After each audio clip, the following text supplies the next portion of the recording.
Last Pint Productions presents the New Wave Podcast with Ben and Matt. The New Wave Podcast contains adult content, including naughty words, adult themes such as regret, and baseball. Listener discretion is advised. What's our record, Larry? 8-16? 8-16. How'd we ever win 8? It's a miracle. It's a miracle. You're missing some of the best players. I'm looking for the best players, Craig. I'm looking for the right ones. You're from the 60s. Oh, hey. Back to the 60s. Wait a Back. second. No heart? I'm all heart, motherfucker! Everybody wants to be naked and famous. Everybody wants to be just like me. I'm naked. Will you help teach me about this? What is it? A new way?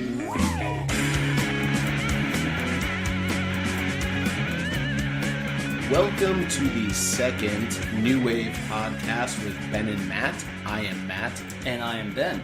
And we're going to just try to improve each time until we're the greatest podcast on the internet that has ever been or ever will be created. Which, of course, is that's not going to work out well. I'm assuming we're just going to keep falling into this hole deeper and deeper until we are basically equivalent to, I don't know, what is the worst show on radio? The worst? I don't know. I just know that I'm very comfortable with failure, and I embrace it, so I'm okay with this. We're going to be a combination between, Colin Coward and, some other terrible... We're going to be the Perez Hilton of podcasts, which means awfulness, just awfulness. Yeah, well, we'll see how that all works out. Anyways, yes, this is The New Way, produced by Last Pint Productions, which is me and Matt. Yeah, and we did get our own Facebook page wrong in our inaugural podcast. So if you want to find, first of all, our webpage is www.lastpintprod.com. That's short for productions. And our Facebook page is www.facebook.com/lastpint. You can leave off the productions because really it's just about drinking. Exactly. And yeah, obviously we have that introduction into the podcast, and if you can't tell, The New Way is sort of stolen from a bit in Wet Hot American Summer, the most brilliant comedy of the last millennia. Well, at least that'll keep them from suing us. So exactly, we're okay with that. I'll just keep on showering the film with compliments. And David Wayne and the State are comedy gods and geniuses. And we'll also have to continue talking about how Presidents of the United States of America are the greatest rock band of all time. That is true. Naked and Famous is a song I have loved since I first started listening to their album in the late 90s, and literally, it was the first song that popped into my head for an intro, because who doesn't want to be naked and famous? You also notice we've peppered in a few choice movie quotes into our intro. We're going to try to change those out each week, kind of to fit with the theme, but sometimes we're just going to be lazy, and you're going to hear some of the same quotes over and over again. In this particular case, you probably heard some stuff from sports movies, which is one of the things that we're going to talk about today, peppered along with some other stuff. But considering, especially right now, sports, and at the date of us doing this second podcast for The New Way, it's a really crazy sports atmosphere out there right now, because we've got the beginning of baseball season, but then we've got just all this random shit is happening, basically random shit, like shit falling down all over the Auburn program. Basically, it's just completely imploding at this point, and then we've got the crap with the Pac-12 officials going on. I mean, I really feel like it's kind of fucked up time for sports. And we won't talk about the Miami Hurricanes because it hurts me and pains me to hear their name right now. On the bright side, the Boston Red Sox didn't win their first two games against the Yankees. Really? Instead of doing that, just go audible groan.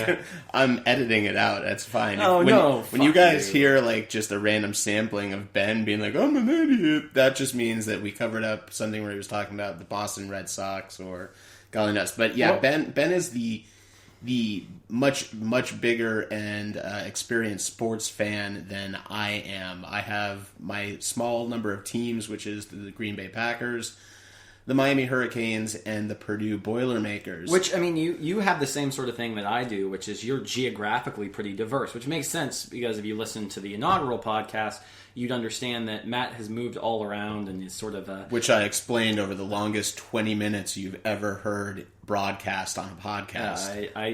That wasn't the longest 20 minutes I've ever heard. It was... I'm just going to listen to that, make women listen to that when they're over at the apartment, because it'll just make everything else will seem so much slower. Well, okay, good luck with that. I'm going to try. But anyways, I mean, we are going to be talking about one thing that's kind of fun to seg all of that sports stuff into is sports movies. Before we get there, I mean, just so you understand, so you know who Matt likes in the same sense geographically. I'm sort of all over the place. I'm a Georgia Bulldogs fanatic, mostly because of my family. I'm also a big Red Sox fan by virtue of my wife, who was a Red Sox fan because she was in Boston for 7 years. And I never really had an MLB team. I basically quit watching baseball when I was 13 because I was fed up with the sport. And I used to watch the Braves, but everybody watched the Braves. I don't know. I used to watch the Brewers and no one... In fact, I actually used to own a baseball signed by Gorman Thomas. And if you know who he is... you know way too much about baseball, and I feel sorry for you. Well, anyways, in the same sort of breath, I am a Sacramento Kings fan, and I feel like there are like 7 of us left. We're not even sure if the team's going to be there next year, but we'll see. And then, of course, I'm also a Baltimore Ravens fan. Thank you, Nick Santacroce. Once again, the shout out to Nick, who will be on the podcast in a couple of weeks. We're just going to keep talking about Nick each podcast, so it just builds into this mythic persona. The next thing you know is going to be Bill Brasky. Yeah, exactly. Nick Santacroce stands about 10 feet tall, weighs 174 pounds. Nick Santacroce. Plays a mean tenor saxophone. Never learned it, but he knows it on his own. Nick Santacroce had one of his balls removed, and it was enshrined at the Rock and Roll Hall of Fame and later used as a bowling ball in the movie Kingpin. Some people mistook it for Halley's Comet in 1994, but it was just his ball. Yeah, Nick is going to love that whole section, really. He is just going to just furiously pleasure himself whilst listening to that. So anyways... With his one testicle. Considering all of the fun stuff that's going on in sports right now, I figured, Matt figured as well, that it would be a fun time to discuss sports movies. Or to some extent sports involved in television shows as well, and sort of our favorites and the merits of those, because sports movies are one of those things where it's very, almost more than any other genre of film or subgenre of film, I feel like they're very specific to the person who likes them. Because you could say like, oh, I love science fiction movies. And you're going to have like 5 science fiction nerds in a row. You're going to have crossover in all of those. Even though there are far less sports movies, I feel like somebody saying what their favorite sports movie is can tell you a lot about that person. Which is perfect. We had actually one of my coworkers... we filled out one of those brackets for sports movies, which Ben may or may not be made to fill out during this podcast. Oh, no. But he'd only seen like 7 movies on there, and literally his final 2 were The Waterboy and Dodgeball. I don't even know how those made it past any rounds, but I don't want to knock on those movies too much, but I don't think they would. They're fun movies, but we'll get a little bit into that. But I mean, like it was really funny. Like if you asked my wife what her favorite sports movie, she'd probably be like The Mighty Ducks. I have a feeling she might say another one that's on my list. Actually, it's probably The Sandlot, but don't go getting ahead of yourself. Anyways. What I figured actually, we kind of planned this out a little bit, but how about we kind of go swap back and forth? You give one, I give one, and no particular order. Yeah, that sounds good. Okay, so we're going to give you our top 5 sports movies each, and see if our lists maybe have any crossover. Sounds good. You want to ask me number 1? Well, here I'll do number 1 first. Actually, yeah, you go for it. Let me pull up my list of what I've got here. Okay. My number 5 sports movie of all time, and we don't know what the other one is picked, so once again, there could be some crossover here, there could be some disagreements, or some definite agreements. For all I know, our 5 could be exactly the same, because Matt and I are the same person. We are. This This is actually like the end of the movie Identity. You're going to find out after the podcast that it's actually just one really lonely little kid that's putting on these voices for you right now. Exactly. My number 5 would be and the funny thing is I didn't do enough research on the actual film because I believe it came out in 1984, but is the film Hoosiers, starring Gene Hackman. Now, good film. Yes, very good film. And a future member of this podcast, or a future guest on this podcast, actually worked with the director who directed Hoosiers, and might actually have something to add about that. So we'll have to revisit it at that point. But anyways, the reason why Hoosiers is my number 5 on there is it's sort of more than any other sports film, and there have been a lot of them. I think really set up what became sort of the 1990s, early 2000s model that was copied by even children's films as they started employing it, which was this sort of underdog story. And even though those have always existed in the context of the sports where the entire town is like, these guys are losers. And then they come together with the new coach. But the funny thing is, as Hoosiers opposed to all the other films, Hoosiers is actually like a real story. Yeah. and as opposed to a comedy where it's just like a comedy of errors and all sorts of stuff all over the place. So anyways, Hoosiers really did set up that model, and I feel like it has its merits. And obviously when you have a guy like Hackman, kind of in the center of all that, who can have that gravitas and really just bring a film like that together, I think that's my number 5 film. So what's yours? Well, and that's good also with the underdog, which to bring up Wet Hot American Summer again, they do one of the best riffs on just sort of deconstructing the whole underdog sports movie theme with a baseball team. and we're going to come back from a weird trick play and we're going to win the game. It sounds kind of trite. You all want to give up? This is pretty well-worn territory. So number 5 is one that I don't even know that Ben has seen. And it's the only time you will ever hear me speak even remotely nice about the Dallas Cowboys. But the movie is North Dallas 40. North Dallas 40 is a football movie written by a gentleman whose name I looked up earlier and forgot to write down, so I apologize. But it's loosely based on the Dallas Cowboys, but it features Nick Nolte as he's already playing the washed up quarterback, but he was only I'm pretty sure he's only 15 years old in the movie. I know it was in the 70s, and he looks exactly the same as he does now. I have not seen North Dallas 40, so I don't know anything that Matt's talking about now. I'm just going to kind of take it at face value. For all I know right now, this is a combination of the movie North, the show Dallas, and the recent film This Is 40. Which would be an amazing movie.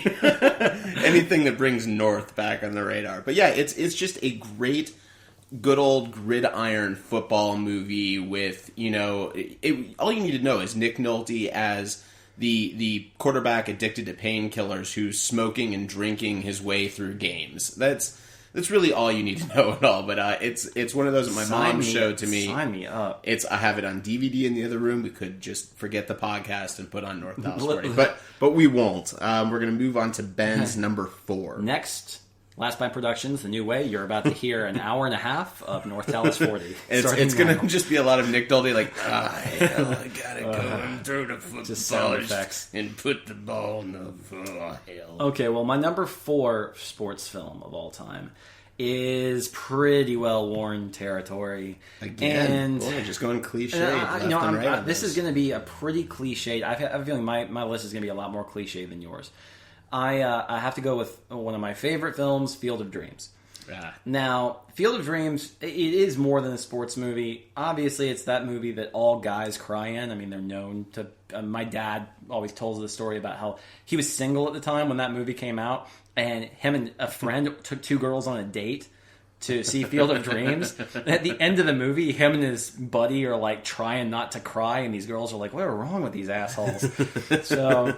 I mean, but the thing is it really is a great father-son parable. One of the better ones that's been put to film, and but just the nostalgia that surrounds baseball in that movie it just becomes so otherworldly. And even though I don't feel that strongly about baseball, it's nice to know that Phil Allen Robinson does. No, but maybe we'll get to that a little bit down the line. I have some things to say about Field of Dreams as well. Okay. We'll move on to my number 4, which is the one I think might be on your wife's top list, which is The Sandlot. That would be her other number 1, I believe. Yeah, the Sandlot is much for the same reasons as Field of Dreams as far as nostalgia. The Sandlot just makes you want to go pick up a bat and a ball and a glove and go play baseball with your friends.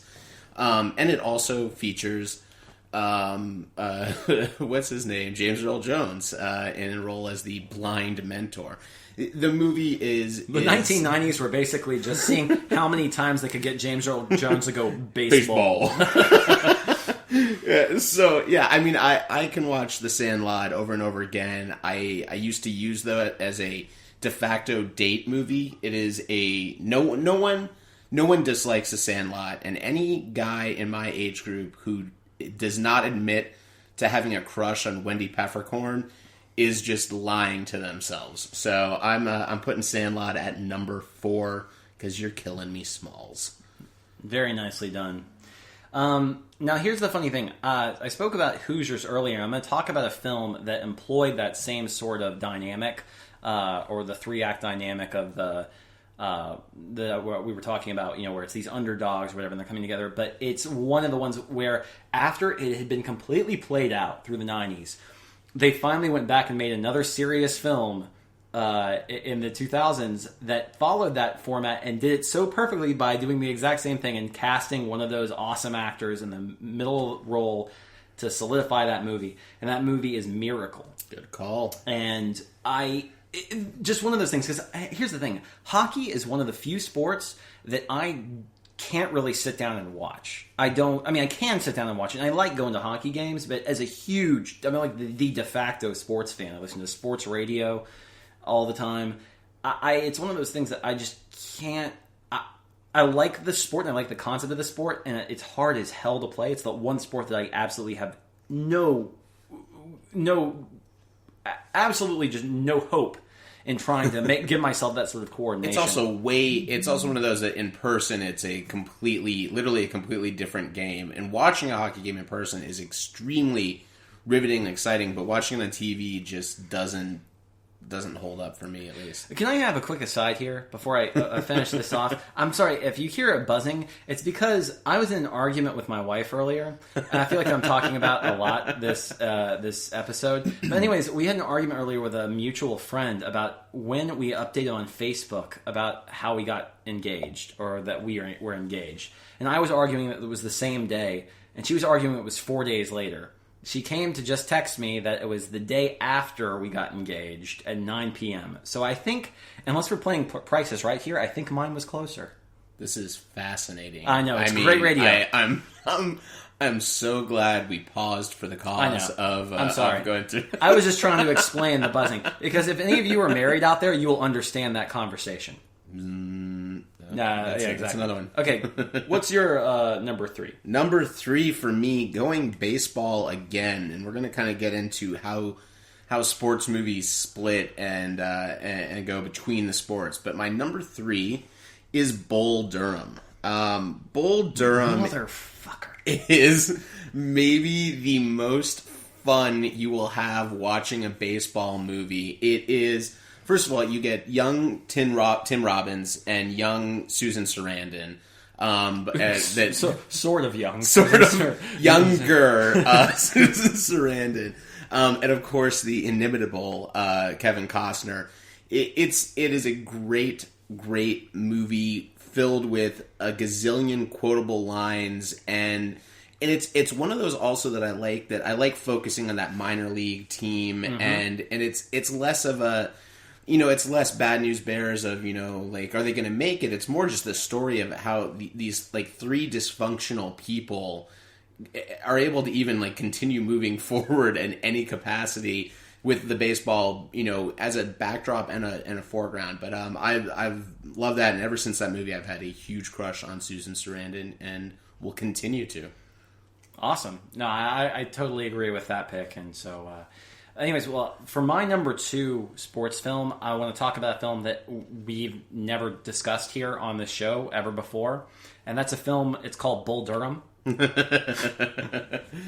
As my number 2 pick. Such a copycat. So I'm just going to copy everything that Matt just said. And if there's anything I have to add to that film, the one thing about Bull Durham is, and to some extent also Field of Dreams as sports films, they are both films that hold up very, very well. Absolutely. You can watch Bull Durham today and it feels like a film that could have been made last year.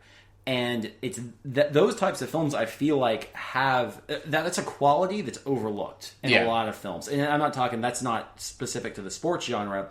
Any film that feels like it can be relevant if it was released today, I think that is kind of a check mark for it, being like, oh well, they knew what they were doing, at least focusing on the context of the story or putting it in a context that's not going to be dying off anytime soon. Absolutely. So, anyways, awesome. All right, my number 2, and you can all give me shit about this as much as you want, is Jerry fucking Maguire. Jerry Maguire. Okay, so and this can, and like I said, we'll probably get into this a little bit more. Do you define Jerry Maguire as a sports movie? I think that's fair. I think it's a fair classification for it. Yeah, I mean it's it's one of those movies. I remember they sold it really hard as like the date movie you can bring your girlfriend to, but it's got lots of football, so you'll keep entertained. Which I always thought was like such a demeaning way to sell a movie. Well, here's the reason why I would consider it a sports movie. Not so much in that there's sports going on throughout the entire movie, because if you're talking about screen time of actual sports action going on, then you're talking about probably less than a minute of screen time in that entire movie. Yeah. I would consider it a sports movie just because of the love that's inherent in that story for sports. Yep. How everything is a relation to something that's happening in sports or happened in sports, or and where they're using the lexicon of greatness or of wisdom is all coming from these people who are personalities in sports. So I consider it a sports movie, but in a completely different realm of sports. Yeah, exactly. Movie. And you're looking at that sports management side, and they have those great quote like scenes that are tossed in, the quotes of some of them real agents, some of them actors that they kind of like mixed and matched of. Sure. These guys with all of their like cliched like catchphrases and like those things that you're gonna see on a bumper sticker. It's one of those movies for me. It's one of the few that I find Renee Zellweger tolerable in. Sure. And it's also just another one of those Tom Cruise performances that could so easily be unlikable or just fumbled to use a sports term by a lot of actors, and I feel like he doesn't always get the credit for the varying amount of things he's able to sell as an actor, and that's why it's number 2 on my list. Nice. Yeah, that's a good one. I would never make my top 5, but like I like Jerry Maguire. I found like every time it's on, I tend to want to watch it. It's a good flick. And look at what it did for Cuba Gooding Jr.'s career. I mean, that is just that. If there's one man thankful for that movie, it's the star of Snow Dogs, Cuba Gooding Jr. Or Cuba. I don't know. It's Cuba. Cuba. Well, that's his problem right there. King Cuba. You might know him as the boss from the end of Super Mario Brothers. Anyways, to get past that slightly racist remark, I'm going to go to my top sports film of all time, which is another one of those films that is sort of it's centric. The idea of sports is centric to the film, although it's not really necessarily a film about sports. And it's overlooked, except by major publications who all agree with me. My favorite sports movie of all time is Breaking Away, 1979, Breaking Away. Starring Dennis Quaid, among others. Jackie Earl Haley is in it. Anyways, I find that film just fantastic because it is a very... it's more of a coming-of-age story. It's basically kind of like the kids from Stand By Me 3 or 4 years down the road who are basically now learning that they, aren't put in their lot in life is not great, and that they're sort of these lower middle income families or whatever, and they don't really have a lot of prospects, and sort of utilizing bike riding as a means to overcome that and to sort of beat. I always kind of compare it to The Outsiders, like it's the greasers versus the socias. And I always compare it to Premium Rush because that has bicycles as well. Yep, there you go. Yeah. The only other bicycle movie. Quicksilver, Quicksilver, Premium Rush, and Breaking Away. I'm sure there has to be some other. No, that's it. Movies. They don't only allow 3. That's one a decade. Otherwise, the bike police come and they kill the filmmakers during the middle of production. Yes, they're like vampires. They just show up and destroy everybody during the middle of the filmmaking. Okay, so Nat, what's your number 1? My number 1 you stole earlier in the podcast, which is Field of Dreams. Yay! I called one. Yeah. I have a little crossover. Who would have thought that Matt would pick the most cliched, quintessential sports movie of all time as his number 1? I don't think it's necessarily the most cliched and quintessential. I mean, for guys, definitely it's one of the biggest weepy movies of all time, but... It's one of those. I mean, I grew up watching that. It was like such a huge movie. I mean, everyone was doing the "if you build it, he will come" like constantly, and it was aped in. It was just one of those huge movies, and it's one of the few huge movies that it still just works on every level. And there's such great. I mean, there are so many good character moments in that. From Burt Lancaster of his line about if I'd only been a doctor for 5 minutes of my life, that would have been a tragedy. Right, it's just filled with so many great like the passing of eras, because you've got all these different generations. You've got his generation, and then you've got James Earl Jones's character, and everyone going down. You've got the hippie wife. It's just such a great product of the early 90s, and I will always try to build a baseball diamond if I ever have the money. Somewhere, hopefully not in Boynton. In your field of corn in Boynton. my field of palm trees. It's very difficult for the baseball players to hide in. We could always move to Belglade and just build a baseball field with sugarcane.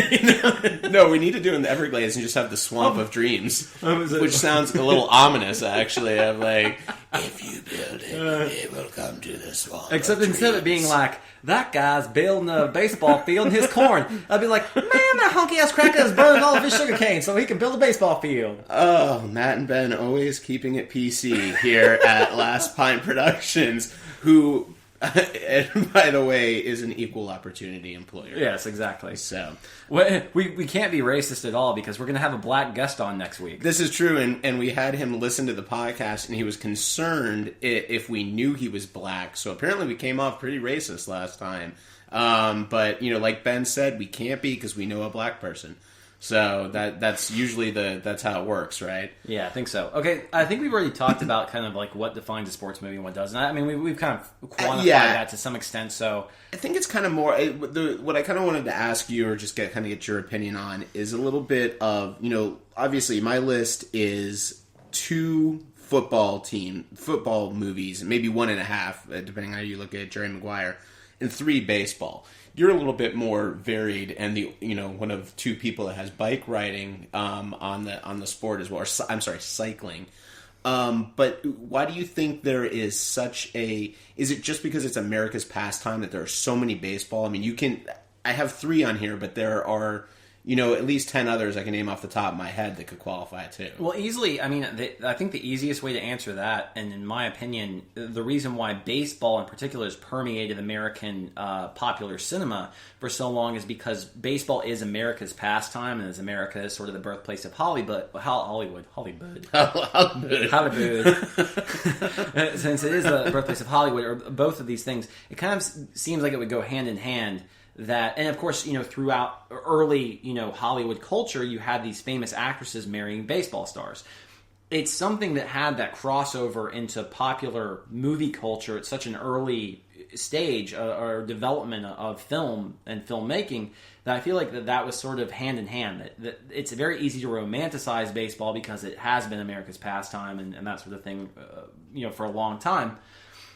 So I think that's the reason why there are that many of those kinds of movies. But what's interesting to me, though, like looking, we're gonna kind of. Why didn't you have Cool Runnings on your list? Well, Jamaican bobsled is a very popular sport.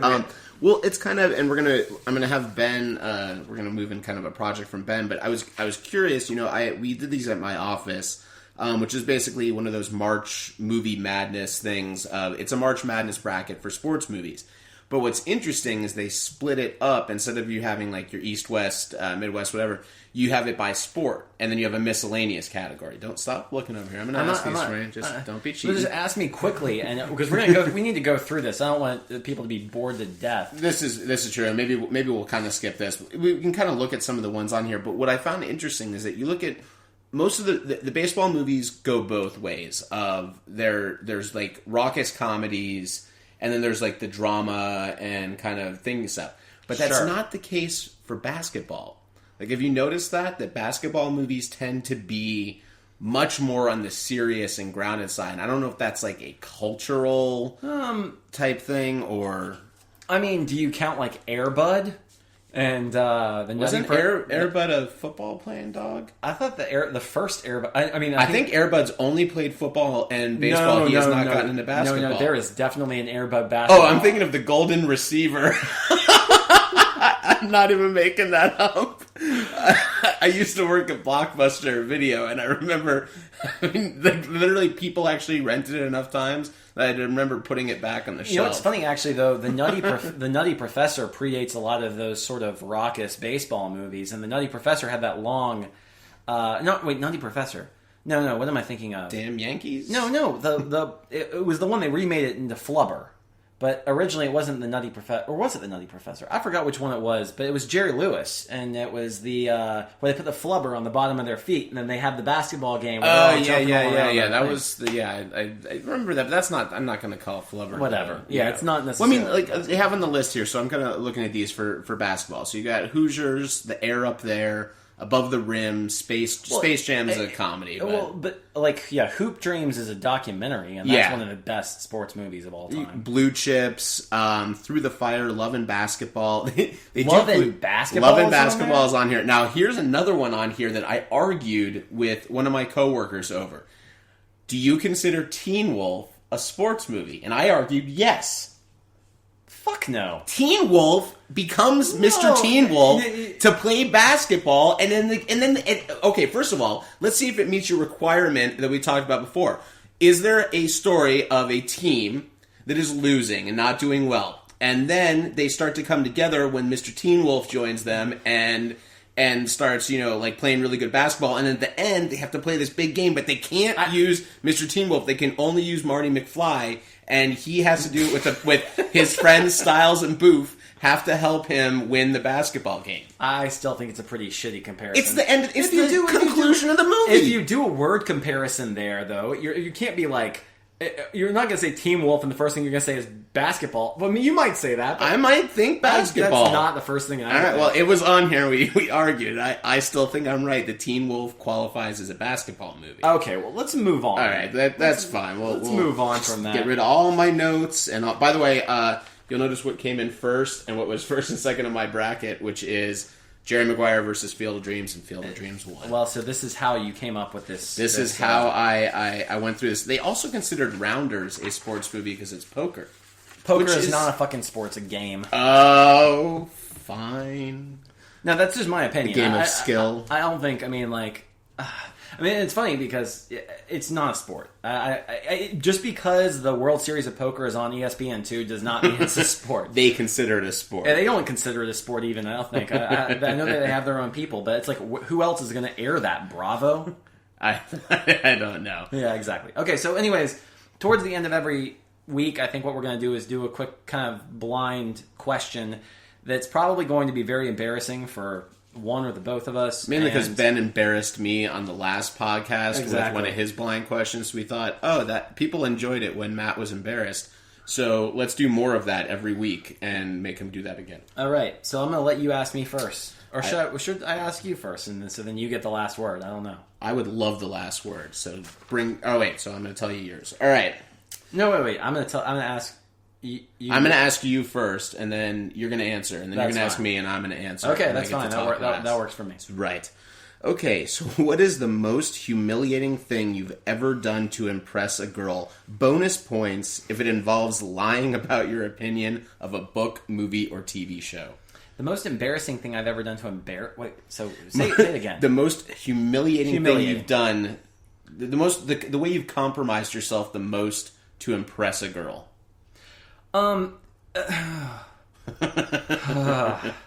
Okay, well, this is not...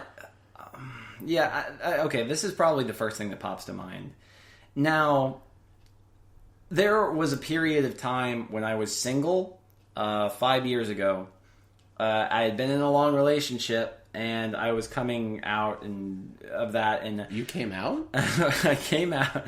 And Ben just let his freak flag fly. And it just went, and then it was just crazy for a couple of months. No, it was... That's where he got the nickname Glory Hole Ben. Great. I'm the one who's supposed to embarrass myself here. No, anyways, I went and met a girl at a bar at O'Connor's that we were talking about last week. I don't believe this story already. And so we were talking, and I asked her out on a date, and she said, "Yeah, that's great." And the date was to see a premiere of a documentary film that was being shown in Boca. We went there, and then we went out to eat dinner afterwards, and we were having a really good time. And then she was like, "Oh, you really like movies, don't you?" And I'm like, yeah, absolutely. Yeah, I took you to a documentary. Yeah. What man does that? Well, I told her, I was like, I'm not sure that you're really going to be into this. She didn't seem like the type that was really into this, but she was like, she played along. She was like, "Oh, it was interesting." And so I was like, "Well, what's your favorite movie?" She was like, I think my favorite movie is The Fast and the Furious." Oh. And so I said... Such good taste. I said... Awesome! I love that movie. Oh, man. Because I really wanted to get laid, and if that was going to put me one step closer, I was like, I'll do it. I'll bite the bullet for a little bit or whatever. And really, I don't even think she cared about if I liked the movie. No, she didn't. But you still felt the need to compromise I still yourself. felt the need to compromise myself and make her feel comfortable that she was sharing with me that her favorite movie, after I went and took her to a documentary film on its premiere, was Fast and the Furious. And I told her that was excellent choice. We need to set her up with my brother. I think this might be a match made in heaven. I think she's spoken for. Sorry, Chris. Yeah. Next time. Okay, so anyways, I guess I'll get to ask you the fun question now. Okay, so mine's so much worse than yours. Oh, why, man? I don't. This is gonna be so. Oh God! Now I'm just on the roller coaster at the top of the hill. I would like for you to explain, maybe not in explicit detail, the worst sexual experience that you've ever had. Oh God, Ben.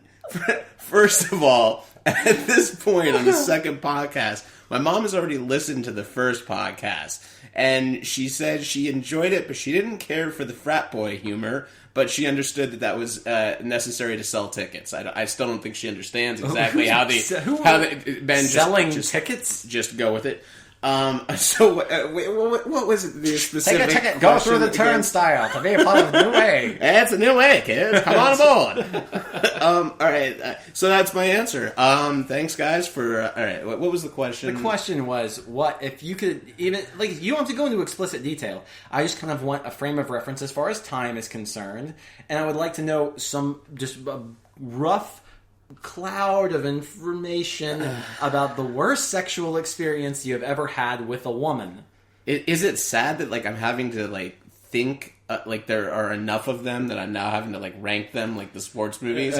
There are more bad experiences than there are hockey movies. Pause the podcast. We are now going to make a bracket of Matt's worst sexual experiences versus mine. We're going to need more than 32. And then we're going to...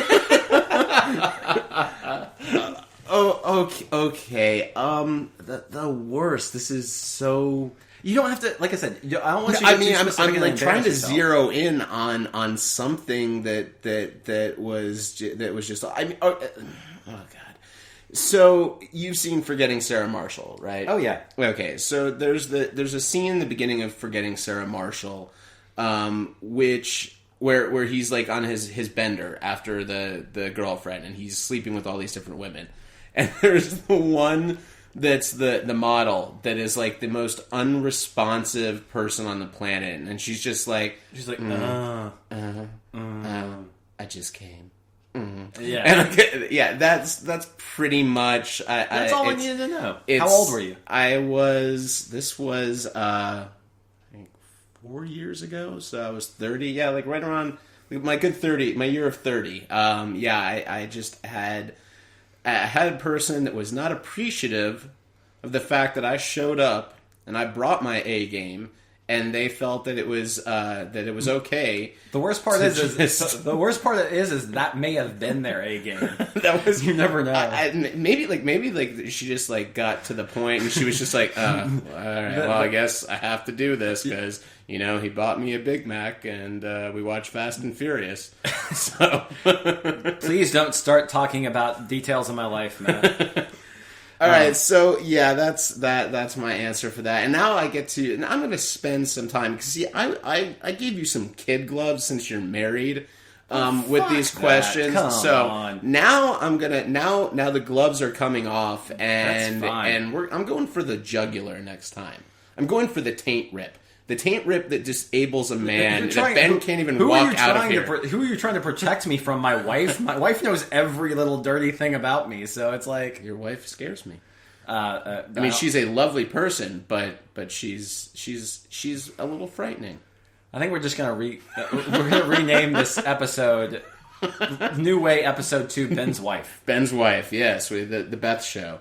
Anyway, that's going to conclude our podcast for the week. Just a reminder, you can now find The New Way everywhere. We are on iTunes. We have our own BuzzFeed. You can find the podcast on our blog, www.lastpintprod.com. Please sell it to your friends, show it to your family members, offend everybody you possibly can with it. If you have an iTunes account, leave us a review. I don't care if it's 1 star. I don't care if it sucks. I want to see that number next to The New Way, which, by the way, when you're searching for us on iTunes, we are the one that is not a Christian broadcast. It's really funny, actually. If you search for, we just found this out, if you search for The New Way through the podcast iTunes, every single thing that comes up, like the next 40 after us, are like Christian, religious, Christian. The new way to Christ. The new way to Christian. Jesus. The new way to Abraham. Which is, I imagine, how they pronounce it. Yeah, we are the only one with the little E for explicit content. So it's going to be easy to find. So you should be able to find us, and we thank you for listening, and tune in every Friday. We will be uploading a new broadcast. We'll be updating our blog and updating the feed every Friday morning, so you have something to do at work when you should be doing things that pay the bills. Absolutely. I'm Matt. I'm Ben. And this has been The New Way. Cheers.